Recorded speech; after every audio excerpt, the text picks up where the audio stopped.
Good morning guys! So this is our 11th day kay Lalamove.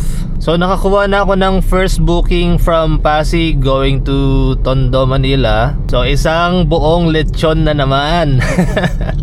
Actually iniiwasan ko tong Tondo, Manila area eh. Pero since naka-priority ito, kinuha ko na para matry na din natin.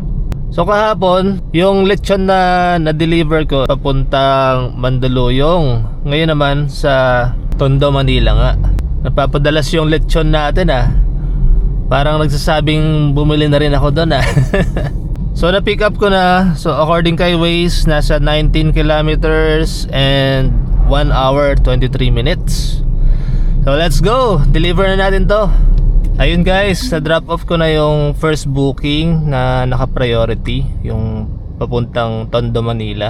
And then from Manila, nakakuha ko ng dalawang regular booking, yung second and third booking natin. So yung isa papuntang Market sa Taguig, yung isa naman papuntang Pasig. Dalawang regular lang sila. So yung second booking pala guys is 5 boxes ng Korean noodles. Tapos yung papuntang Pasig naman is mga abaniko. Dalawang malaking plastic siya ng mga abaniko na maliliit yata. So let's go, unahin natin yung market. Mas malapit yon. So yun guys, na drop off ko na yung third booking sa Pasig. And from Pasig nakakuha na ako ng fourth booking, Pasig going to Makati. Sakto, malapit na dun sa drop off area yung fiancé ko. Sakto masusundo ko siya pa uwi.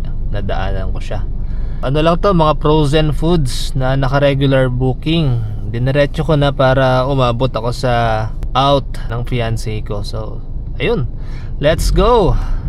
So, yun guys. Na-drop off ko na lahat ng bookings for today. So, naka 4 bookings lang tayo. And then sa last drop off is nadaanan ko na rin yung fiancé ko.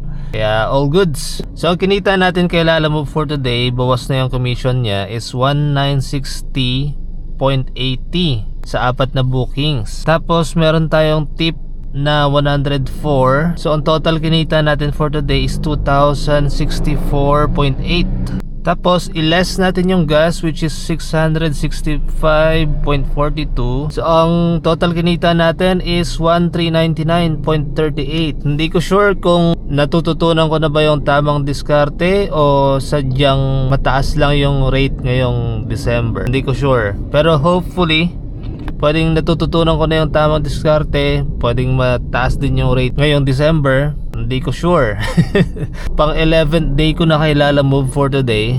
And somehow marami na rin akong diskarteng natututunan. Tulad na syempre mas okay kumuha ng priority kesa yung mga pooling. Syempre yung priority mas mataas yung rate. Tapos minsan pag naka-priority dinediretso ko na. And then let's say kapag regular bookings naman, mas maganda kapag regular bookings may kasabay. Pero regular din or isang priority. So far yun yung mangilan-ngilan sa mga diskarte na natututunan ko. So yun guys, thank you for watching. Parang Sam signing off. See you sa next video. Bye bye.